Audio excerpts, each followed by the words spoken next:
बेंगालुरु रे ओडिया नववर्ष और पणा बंटन कार्यक्रम ओडिशा बाहरे रही मध्य निजर पर्वपर्वाणी परंपरा को भूली नाहंती प्रवासी।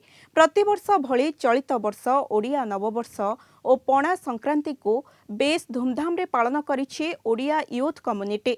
बेंगालुरु मुनेकुलाल विशाल रेस्टोरेंट रे सकाळु पणा बंटन कार्यक्रम होइथिला। कमिटीर समस्त सदस्य उपस्थित रही बंटन करथिले। ओडिशारू बेल अणा जाई बेल पणा करी बंटा जाइथिला।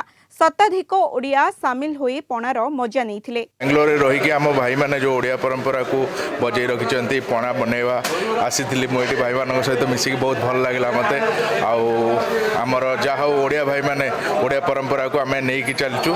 ओडिशा यूथ कम्युनिटी तरफ बेल पणा उत्सव करूचे तो आमर स्पेशली पणाटा होची बेलरू मतलब मेन फोकस हमर बेल तापरे जो छेना कदली फल अंगूर आ छतुआ ता सहित आहरी अन्य फलमूल पड़ी पूरा ऑथेंटिक जो कहते ओडिया बेलपणा तैयारी ओडिशार जो परंपरा ओडिशार जो पर्व को पालन करवा से 400 ରୁ 500 लोक ये पणा पीकी जाई सारे आम ट्राए करूँ कि कंप्लीट दिनटा पूरा पणा बांटापी समस्त को पणा दवापाई समस्त को जनवाई कि ओडिशार एटा गोटे केते बड़ पर्व आमर नुआ वर्ष बोली।